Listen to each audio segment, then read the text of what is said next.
आए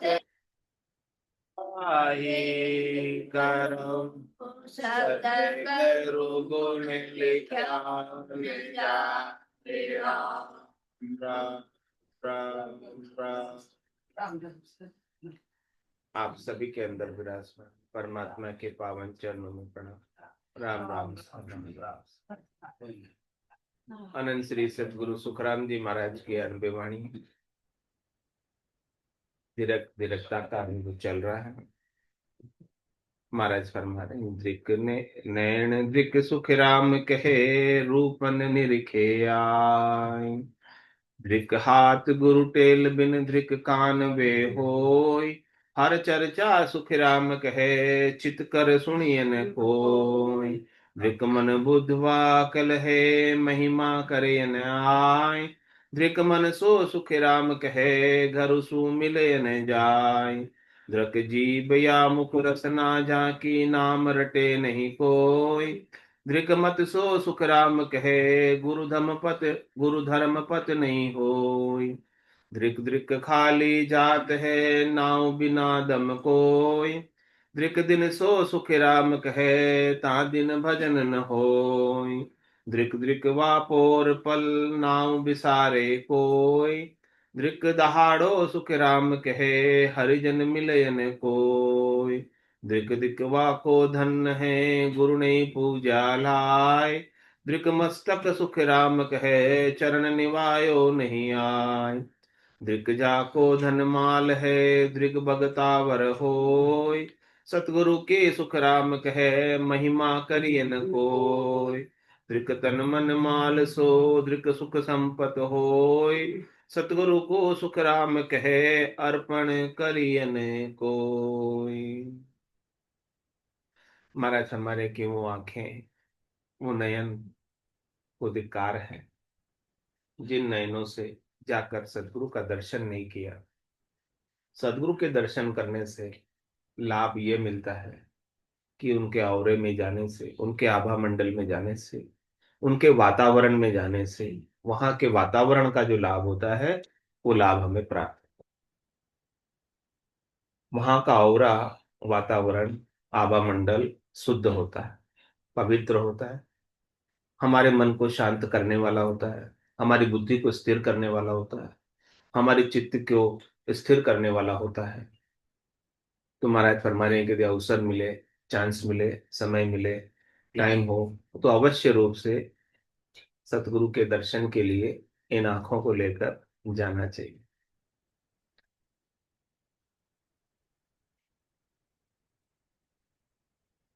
और जब दर्शन करने जाएंगे तो कुछ ना कुछ ज्ञान चर्चा भी हो जाएगी कुछ ना कुछ सत्संग चर्चा भी हो जाएगी कुछ ना कुछ ज्ञान की बात हो जाएगी।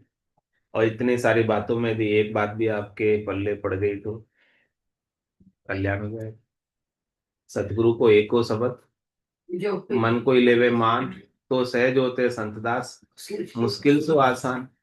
इतने सारे शब्दों में से कोई एक शब्द भी मान ले। सतगुरु के सारे शब्द सारे वचन कहे गए जो भी उनके मुखारबिंद से निकले हैं वो सब आत्मा के कल्याण के लिए ब्रह्म की प्राप्ति के लिए स्वरूप के बोध के लिए अविनाशी की प्राप्ति के लिए सतराम की प्राप्ति के लिए सारे वचन महाराज ने इतनी बड़ी वाणी कही। सो पूरी वाणी में एक ही उद्देश्य है कि आप अपने स्वरूप का दर्शन कर लो सत का दर्शन कर लो सत्स्वरूप को प्राप्त कर लो। और सत्स्वरूप यदि आपको मिल गया तो सब काम हो गया वो नहीं मिला तो कुछ काम नहीं हुआ। कुछ भी आपने भले कर लिया हो कुछ भी पा लिया हो सब कुछ क्षणिक है नाशवान है थोड़ी देर का है मिट जाने वाला है उसका सुख हमेशा बना रहने वाला नहीं है। तो महाराज कह रहे हैं आपके नयनों का सदुपयोग उसी में है कि आप इसे सदगुरु के ज्ञान में लगा दें। सदगुरु के ज्ञान के दर्शन में ज्ञान का विजन आपको मिल जाए ज्ञान दृष्टि आपको मिल जाए दिव्य दृष्टि आपको मिल जाए सुरत दृष्टि आपको मिल जाए ब्रह्म दृष्टि आपको मिल जाए। उसके लिए आप अपने शरीर का इंद्रियों का उपयोग करें। ये तो हो गया सदुपयोग। और इन्हीं इंद्रियों का उपयोग हम शरीर के सुख के लिए संसार के सुख के लिए इंद्रियों के सुख के लिए वस्तुओं के सुख के लिए करते हैं। तो ये सदुपयोग हुआ कि दुरुपयोग? 8:15. ये दुरुपयोग हो जाए। तो अपने को सदुपयोग करना है कि दुरुपयोग करना है, ये सब अब आपके हाथ में है। आपकी मति पर निर्भर करता है कि आप कैसे इनका उपयोग करते हैं, क्योंकि सुमति कुमति सबके उर रही, नाथ पुराण निगमस करी। जहां सुमतिता संपत्ति नाना, जहां कुमतिता विपत्ति निदान। और कह रहे महाराज, धृक हाथ गुरु टेल बिन धृक कान वे होय, हर चर्चा सुख राम के चित कर सुनिए न कोई। कह रहे ये पांच इंद्रिया जो है, ज्ञान इंद्रिया और कर्म इंद्रिया ही आपको संसार के अंदर फंसाने वाली है, संसार में लगाने वाली है। और ये पांच ज्ञानेंद्रिय और कर्मेंद्रिय आपको संसार से मुक्त करने वाली है। यदि आपने इनका दुरुपयोग किया तो ये आपको संसार में उलझा देगी, फंसा देगी। और यदि आपने इसका सदुपयोग किया तो ये आपको परमात्मा तक पहुंचा देगी, ब्रह्म तक पहुंचा देगी, स्वरूप तक पहुंचा देगी। अब ये आपके हाथ की बात है कि आप अपने ज्ञानेंद्रियों का और कर्मेंद्रियों का किस प्रकार से उपयोग करते हैं।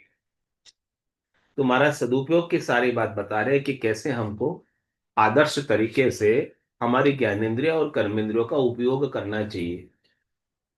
करे द्रक हाथ गुरु टेल बिन, हमारे हाथों को भी धिक्कार है यदि हाथों से गुरु की सेवा नहीं हुई, यदि हाथ सेवा में काम नहीं आए, यदि हाथ केवल स्वार्थ पूर्ति में ही लगे रहे, यदि हाथ केवल याचना करने में ही लगे रहे, यदि हाथ केवल शरीर के सुख पाने में ही लगे रहे, तो इन हाथों को भी महाराज के धिक्कार है।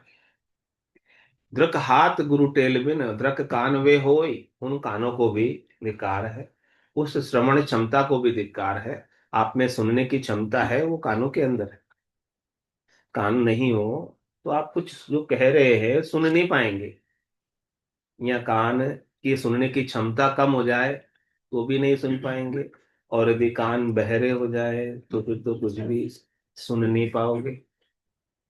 लेकिन आपके कान तो अभी अच्छे हैं, सब कुछ सुन रहे हैं। तो अच्छे कानों को भी महाराज के लिए धिक्कार है। यदि वो हर चर्चा सुख राम के चित कर सुनी न, हरि की चर्चा को, परमात्मा के गुणानुवाद को, हरि की कथा को, राम की कथा को, राम के सुमरण की बात को, अविनाशी के सुमरण की बात को चित्त लगाकर नहीं सुनी, चेता लगाकर नहीं सुनी, कान खड़े कर कर नहीं सुनी। कोई इधर उधर की बात कर रहे हो तो कान कैसे खड़े हो जाते हैं, मतलब खुसर फुसर कर रहे हो। कहीं मेरे बारे में तो बात नहीं कर रहे, वे एकदम कोई मध्यम वाणी के अंदर बोलते हैं खुसर फुसर करते हुए, कान कैसे खड़े हो जाते हैं। कान की क्षमता उस समय कितनी बढ़ जाती है, चेता एकदम उन बातों पर चला जाता है कि नहीं जाता है कि क्या कह रहे हैं, सुनो देखें क्या बातें कर रहे हैं। लेकिन ऐसे कान आपके यहाँ खड़े हो जाने चाहिए सदगुरु के ज्ञान में, कि सदगुरु क्या कह रहे हैं। जैसे आपका खुसुर फुसुर में चित्त चला जाता है, एकाग्र हो जाता है वहां पर जाकर, ठहर जाता है वहां पर जाकर, पूरा चेता लगाकर सुनते हो खुसुर फुसुर, नहीं सुनते हो? सुनते हो नहीं सुनते? सब सुनते हैं।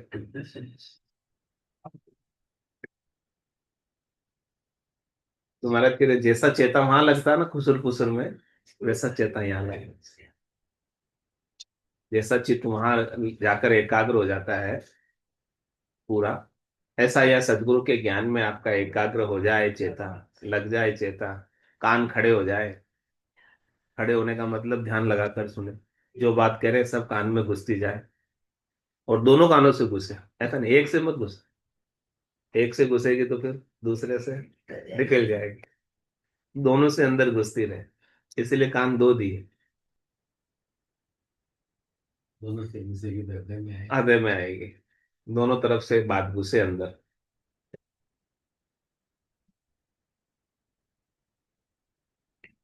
उद्रक कान वे होई, हर चर्चा सुखराम के चित कर सुनी न कोई। चित्त लगाकर चेता लगाकर यदि आपने हरि की चर्चा को न सुना तो ये कान भी बेकार है, व्यर्थ है, किसी काम के नहीं है। और अपने को देखो, महाराज ने सब इंद्रियों के बारे में, एक एक ज्ञान इंद्रिय के बारे में बता रहे हैं। आंख भी ज्ञान इंद्रिय, क्योंकि आंख से आपको देखकर ज्ञान होता है कि कहाँ क्या हो रहा है क्या नहीं हो रहा है। आंख से देखते तब ज्ञान होता है। कान भी ज्ञान इंद्रिय है, कान से सुनने से ज्ञान होता है। सुनने का ज्ञान कान के द्वारा होता है, देखने का ज्ञान आंख के द्वारा होता है। तो आंख भी ज्ञान इंद्रिय है, कान भी ज्ञान इंद्रिय है। और अब महाराज अंतर इंद्रियों की बात कर रहे हैं। पांच तो ज्ञान इंद्रिया है, पांच कर्म इंद्रिया, चार अंतर इंद्रिया है। ये अंतर इंद्रिया भी आपके लिए बहुत उपयोगी है। ये अंतर इंद्रिया आपको फंसाने वाली है, और ये अंतर इंद्रिया आपको निकालने वाली है भवसागर से। दोनों तरफ इसका उपयोग है, सदुपयोग भी है और दुरुपयोग भी है। तो महाराज करे, धृक मन बुद्धवा अकल है, महिमा करे नाय। उस बुद्धि को, उस अकल को भी धिक्कार है। बुद्धि आपके भीतर बहुत है, आपके भीतर चित्त है, आपके आपके भीतर मन है, आपके भीतर बुद्धि है, आपके भीतर जीव का भाव है, अहम है जिसे कहते हैं। तो ये सब चीजें, चार अंतर इंद्रिया आपके भीतर है। तो उस मन को भी, उस बुद्धि को भी धिक्कार है, जो अच्छा होने के बावजूद, कुशाग्र होने के बावजूद, समझदार होने के बावजूद, चतुर होने के बावजूद, तीक्ष्ण होने के बावजूद महिमा करे ना, महिमा नहीं करता। किसकी महिमा नहीं करता? सदगुरु के ज्ञान की। महिमा जब करेगा, जब बुद्धि में ज्ञान का महत्व बैठेगा। जब तक ज्ञान का महत्व, महिमा आप किस चीज की करते हो? जिसका महत्व आपके भीतर। क्या चीज आपको याद रहती है? दिन भर में कितनी सारे बातें होती है, लेकिन आपको याद कौन सी रहती है? जिस चीज का महत्व आपके लिए था। जो चीज आपके लिए महत्वपूर्ण थी, वो बात तो याद रह जाएगी, और बाकी दूसरी बातें अपने आप भूल जाओ। जो कम महत्वपूर्ण थी, इंपॉर्टेंट नहीं थी, वो सब बातें आप भूल जाओगे, और महत्वपूर्ण महत्वपूर्ण बातें आपको याद रहेगी। तो अब आपको महत्व किसका रखना है, वो आपके विवेक पर निर्भर करेगा। हमारी बुद्धि पर विवेक जगे कि हमारे लिए ये इम्पोर्टेंट है और ये इम्पोर्टेंट है। करे संसार असार है, परमात्मा सार है। तो अब आपके लिए मुख्य क्या हो गया? परमात्मा। और संसार क्या हो गया? गौण। तो गौण की बातें याद रखनी या मुख्य की बातें याद? लेकिन होता क्या है, संसार की तो भोगों की बातें हमें सब याद है। उसने मेरे साथ ऐसा किया था, आज भी गांठ बांध के बैठे हैं, देख लेंगे मौका आएगा तब। याद है कि नहीं? कितनी गांठें हैं आपके अंदर? कितनी गांठें बांध रखी? वो बोलिए ना। कितनी पुरानी बातें भी अभी तक लेके बैठे हैं। उसने 10 साल पहले, 15 साल पहले, 20 साल पहले मेरे साथ ऐसा किया। वो सब बातें याद है अभी तक? आप क्यों याद है? क्यों नहीं भूल गए उन? क्योंकि आपकी बुद्धि में उन सब बातों का महत्व अभी तक, इसके कारण से आपको रण बदले की सारी बातें याद है। और जब तक याद रहेगी रण बदले की सारी बातें, आप नया नया शरीर रण बदले लेने के लिए धरते रहोगे।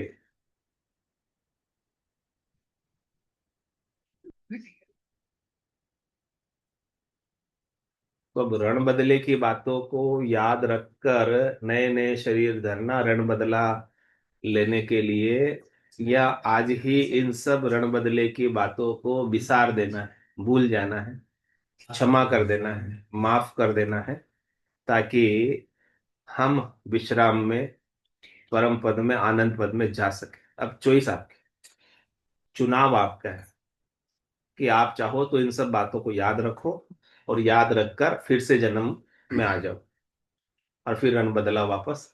समझो, इस शरीर से रण बदला लेने का मौका नहीं मिला तो क्या करोगे? अगला अगला शरीर लेके चुकाओगे ना रण बदला वापस? नहीं चुकाओ, याद रहेगी तो चुकाओगे।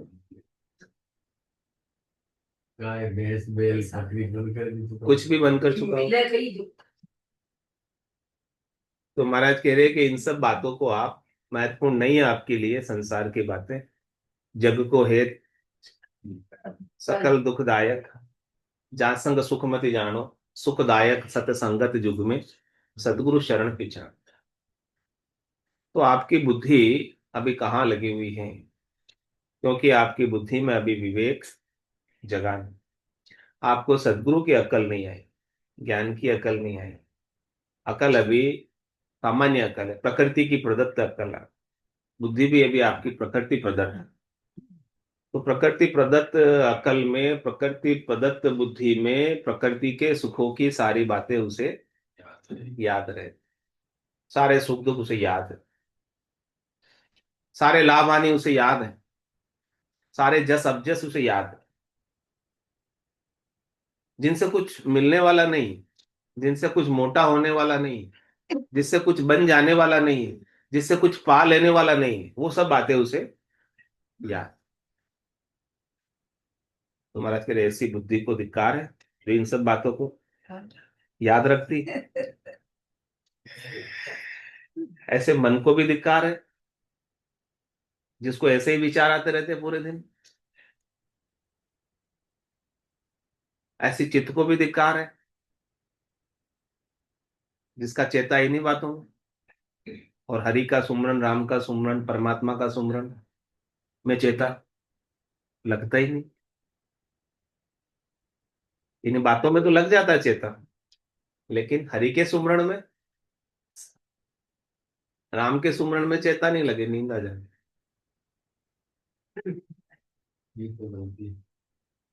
तो धृक मन बुद्धि वाकल है, महिमा करे नाय। ऐसे सदगुरु के ज्ञान की महिमा नहीं करे, परमात्मा के नाम के सुमरण की महिमा नहीं करे, परमात्मा के गुणानुवाद की महिमा नहीं करे, और धृक मन सु सुख राम के गुरु सु मिले न जाए। उस मन को भी धिक्कार है जो मन हमेशा संसार में ही लगा रहता है, सदगुरु से आकर नहीं मिलता, उनके ज्ञान से नहीं जुड़ता। ज्ञान से जुड़ जाए तो प्रकृति मन, अपमन, निजमन हो जाता है, उसका हृदय परिवर्तन हो जाता है, बदल जाता है, रूपांतरण हो जाता है।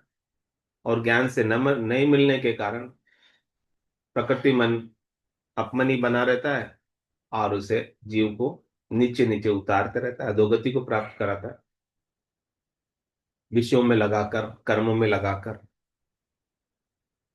और निजमन हो गया तो निज पद में पहुंचा देगा, परम पद में पहुंचा देगा, आनंद पद में पहुंचा देगा, केवल पद में पहुंचा देगा।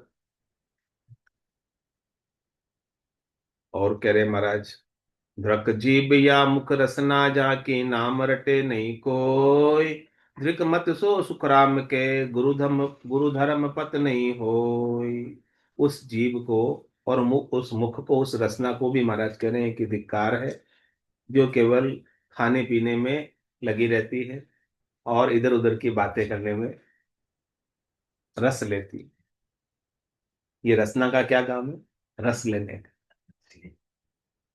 खट्टे मीठे चटपटे कड़वे कसेले सारे स्वाद कौन लेती है? ये जीभ। ये जीभ के आगे कोई स्वाद नहीं है। स्वाद कहाँ तक है? जीभ तक। तो जहां तक जीभ है वहां तक स्वाद है।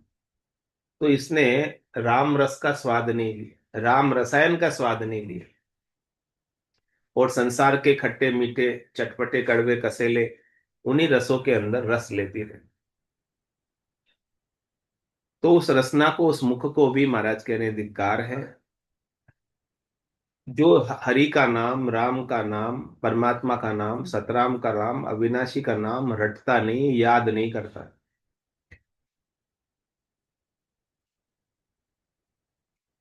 बंद करके बैठ जाता।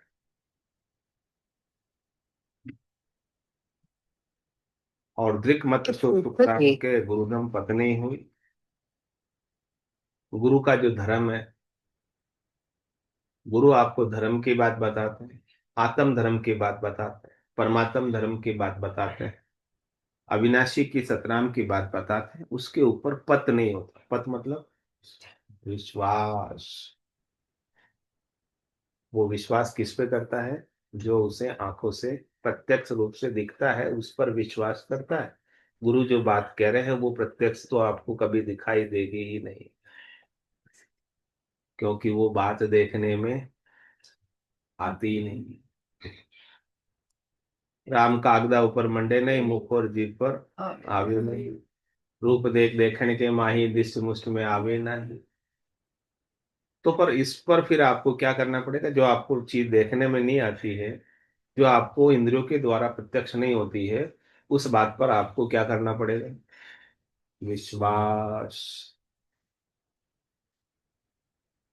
तो जितना अधिक आप सदगुरु की बात पर विश्वास करोगे उतना अधिक आपको लाभ मिलता है। कोई भी बात हृदय में रखने से विश्वास किया जाएगा। आपको विश्वास है तभी बात हृदय में टिकती है, हृदय में रहती है। विश्वास नहीं हो तो इस कान से सुनकर इस कान से निकल जाती है, निकालने की जरूरत नहीं पड़ती, खुद ब खुद ही निकल जाती है। विश्वास होता है, श्रद्धा होता है तो वो हृदय में स्थित हो जाती है। विश्वास श्रद्धा ही सदगुरु की बात को, सदगुरु की वाणी को, सदगुरु के ज्ञान को हृदय में स्थिर करते हैं। तो महाराज कह रहे हैं कि उस मत को, उस बुद्धि को धिक्कार है जो सदगुरु की बात पर विश्वास नहीं करती है, श्रद्धा नहीं करती है। दृक दृक खाली जात है, नाव बिना दम कोय। दृक दिन सो सुख राम कहे, ता दिन भजन न हो। कह रहे हैं कि महाराज, आपके दम, दम यानी श्वास है, आपके अंदर जो दम है, आपके अंदर जो ताकत है, वो किसके कारण से है? श्वासों के कारण से। श्वास नहीं आवे तो सारा दम शरीर का दम घुट जावे, दम दम निकल जावे, दम रहे ही नहीं कुछ। कुछ दम रहे नहीं तो फिर कुछ कर पाओ क्या? कुछ भी नहीं कर पाओगे, दम नहीं रहेगा। तो महाराज फरमा रहे कि ऐसी श्वासें जो आपको दम देती है, दम यानी ताकत देती है, आपको शक्ति देती। माता शक्ति श्वासों का वाहन पे है, आपके शरीर में आती। बाहर तो माता शक्ति का वाहन शेर है, और आपके शरीर के भीतर श्वास। श्वासों पर बैठकर, श्वासों पर सवारी करके माता शक्ति आपके शरीर के अंदर प्रविष्ट होती है, रहती है। तो महाराज फरमा रहे हैं कि ऐसी श्वासें, ऐसा दम, ऐसी ताकत आपको किस लिए मिली है और किसने दी है? देने वाले कौन है इसके? ये आपकी खुद की बनाई हुई है ना सांसें सारी, और सब आप, ये सब आपके नियंत्रण में है ना। जब तक आप चाहो तब तक ले सकते हो, नहीं नहीं ले सकते। तो किसकी दी हुई है? 1 करोड़ रुपए दे दो तो एक सांस होती नहीं लेगा। किसकी दी हुई है सारी श्वासें? परमात्मा की दी हुई। तो परमात्मा की दी हुई सांसें हैं, और आप इन श्वासों को पाकर, आप इस श्वासों से शक्ति को पाकर उन परमात्मा का धन्यवाद ज्ञापित नहीं करते, उनका नाम नहीं लेते हो, उनका सुमरण नहीं करते हो, उनको याद नहीं करते हो। ये परमात्मा आपने कृपा कर कर ऐसी अद्भुत विलक्षण श्वासें हमें दी, जिसके कारण से मैं जी पा रहा हूं, जिसके कारण से मैं कुछ कर पा रहा हूं। बिना सुमरण के, बिना याद के, बिना गुणानुवाद के, बिना सिद्धि के आपकी श्वासें खाली जा रही, व्यर्थ जा रही है, बेकार जा रही है। राम भजन बिन श्वासा जावे, सो सब रेत मिलाई, मन रे सिमिर सिमिर हलसाई, मन रे सिमिर सिमिर हलसाई। तो महाराज फरमाए उन श्वासों को भी धिक्कार है जो ऐसे नाम सुमरण के बिना खाली चली गई, बेकार चली गई, व्यर्थ चली गई, रेत में मिल गई, मिट्टी में मिल गई। और करे धृक दिन सो सुख राम कहे, ता दिन भजन न हो। ये दिन भी आपको मिला है, वो किसकी कृपा से मिला है? नहीं तो बोसो का तो आज का दिन ऐसा उगा है कि उन्होंने आज का सूरज देखा ही नहीं। कितने जने होंगे इस भारत में, इस संसार में, जिन्होंने आज का सूरज नहीं देखा? आपका सहित इस समय तो अपन भाग्यशाली है कि आज का सूरज देख पा रहे।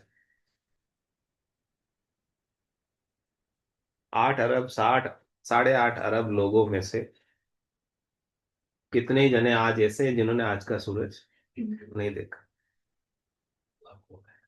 देख ही नहीं पाए। लाखों की संख्या में वो लोग, नर नारी, सांप और दूसरे जीवों की तो मैं बात नहीं करता, वो तो गिनती नहीं है उनकी तो। लेकिन नर नारियों में लाखों लोग ऐसे हैं जिन्होंने आज का सूरज, आज का दिन नहीं देखा। आज का दिन होने से पहले उनके प्राण निकल गए। तो आपको आज के दिन के लिए परमात्मा को धन्यवाद तो देना चाहिए, नहीं देना चाहिए? कैसे देंगे धन्यवाद? उनका सुमरण करके, उनकी याद करके, उनकी कृपा का अनुभव करके कि हे परमात्मा, आपने आज विशेष कृपा की है कि मैं आज का सूरज आपकी कृपा से देख पा रहा हूं। यदि आप कृपा नहीं किए होते तो मैं आज का सूरज भी नहीं देख पाता। तो वो दिन भी बेकार है जिस दिन ऐसा आप धन्यवाद ज्ञापित सुमरण के माध्यम से, उनके नाम के सुमरण के माध्यम से नहीं करते। दिन तो उन्होंने कृपा करके आपको दे दिया, बदले में आपने उसका धन्यवाद, थैंक यू नहीं बोला, ग्रेटिट्यूड नहीं किया। कंजूसी करके। हाँ, तो फिर आप ऐसे कंजूसी करोगे तो वो आपके दिन बढ़ाएंगे घटाएंगे? ये बता दें। यदि आप धन्यवाद ज्ञापित करते रहोगे तो आपके दिन, नाम सुमरण करते रहोगे, उनको याद करते रहोगे, तो आपके दिन वो कृपा कर करके बढ़ाते जाएंगे, एडिशनल लेते जाएंगे। वो इतना करेगा कि आप कहाँ रखो उसको, हाँ, इसमें कर पाएंगे। और आप कंजूसी करोगे तो दिन घटते जाएंगे, कम होते जाए। तो महाराज करें धृक दिन सो सुख राम के, वो दिन को धिक्कार है। उनकी कृपा से मिला अतिरिक्त, लेकिन आपने उसका सदुपयोग नहीं किया। आपने उस दिन उसका भजन नहीं किया, आपने उस दिन उसको याद नहीं किया, आपने उस दिन उसका सुमिरन नहीं किया। आप धन्यवाद ज्ञापित कर नहीं पाए, ग्रेटिट्यूड दे नहीं पाए, क्योंकि आप काम में व्यस्त थे, समय निकाल नहीं पाया। कौन से थे काम वो? घर की गांगरत, गयो जमारो उदम आपदा माई, मुंह से ठगे भरे का उधर, पशु संज्ञा या पाए। पशुवत दिन बिता दिया खाने पीने सोने में। तो ध्रिक ध्रिक वापोर पल नाव बिसारे कोई, ध्रिक दहाड़ो सुख राम कहे, हरिजन मिले न कोई। कह रहे हैं कि उस पोर को, उस समय को, उस पल को भी धिक्कार है, जिस पल में मैं, जिस समय में मैं, जिस क्षण में मैं ऐसे हरि को, जो सतत रूप से मेरे ऊपर कृपा कर रहे हैं, भूल जाता। एक क्षण के लिए भी भूल जाता हूं, हे नाथ मैं आपको भूलू नहीं। लेकिन बार बार मैं भूल जाता हूँ, किसमें लगकर? संसार के काम में लगकर। तो महाराज कह रहे कि वो पल भी आपका, वो क्षण भी आपका हरि के सुमरण के बिना जो गया है, व्यर्थ गया, बेकार गया, खाली गया, रीता गया, निष्फल गया, उसका कोई लाभ आपको नहीं मिला, क्योंकि आप बिसर गए। और बिसरने में ही दुख है, बिसरने में ही तकलीफ है। याद है तो आबाद है, भूला तो बर्बाद। अब भूलना है कि याद रखना है,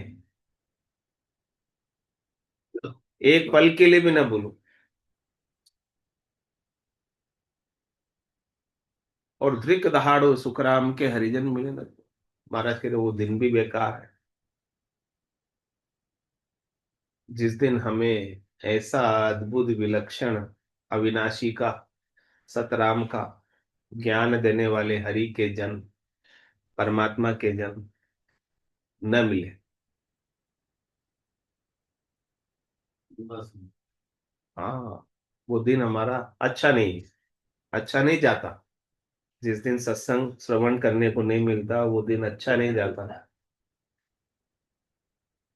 सत्संग श्रवण करने को मिल जाए, ऐसा ज्ञान श्रवण करने को मिल जाए, ऐसे हरि के जनों का ज्ञान प्राप्त हो जाए, तो वो दिन हमारे लिए बहुत अच्छा हो जाता है।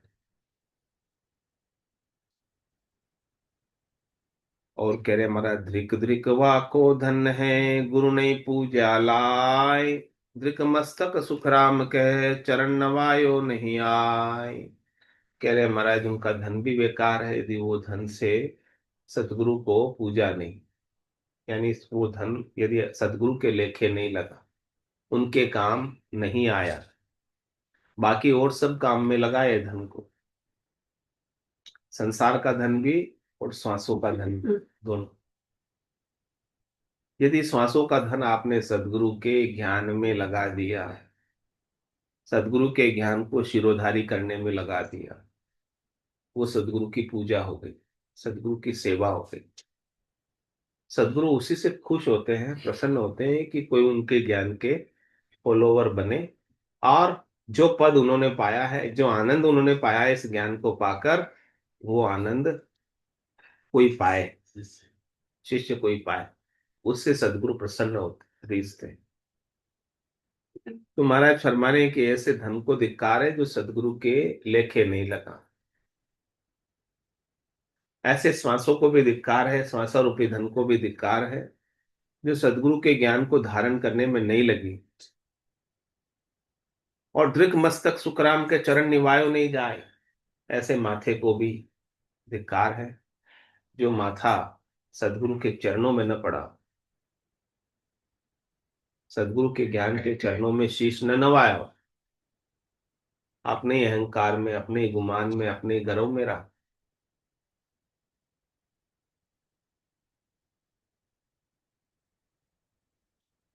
धृक धा को धन माल है, धृक बगतावर होय।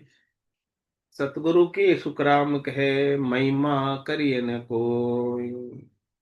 कह रहे कोई बहुत धनी है, किसी के पास बहुत माल है, कोई तो नगर सेठ भी कहलाता है, और कोई तो बगतावर जी बन जाते हैं, यानी बहुत बड़े बन जाते हैं। बगतावर यानी उनका बड़प्पन बहुत बड़े है। तो महाराज कह रहे बड़े हुए तो क्या हुए, जैसे पेड़ खजूर, पंछी को छाया नहीं, फल लागे अति दूर। तो बड़े होना तो खजूर की तरह होना। तो महाराज कह रहे खजूर की तरह बड़े होना भी धिक्कार है, ऐसे बगतावर बनना भी धिक्कार है, ऐसे धन माल वाले बनना भी धिक्कार है। जिनका धन माल, जिनका बड़ा होना सदगुरु की महिमा में नहीं लगता है, सदगुरु के ज्ञान में नहीं लगता है, सदगुरु की सेवा में नहीं लगता है, सदगुरु के ज्ञान को धारण करने में नहीं लगता है। और कह रहे हैं कि सदगुरु तो उन्हीं पर कृपा करते हैं जो छोटे बनते हैं, गरीब बनते हैं, क्योंकि उनका ही बिरद ही गरीब निवाज है। बड़े को तो वो धींग को तो निवाजते ही नहीं। तो धींग को, मोटे को, बड़े को तो ज्ञान वैसे ही नहीं मिलता। जो गरीब बन जाते हैं अपने आपे को छोड़कर, अहंकार को छोड़कर, गर्व को छोड़कर, गुमान को छोड़कर उनके ऊपर ही सदगुरु की कृपा It's होती है। 8:45. तो महाराज फरमाने हैं कि जो अपना निजमन ले जाकर सौंपते हैं उनके ऊपर सदगुरु की विशेष कृपा होती और उनके प्रति ज्ञान का भंडार खुल जाता है।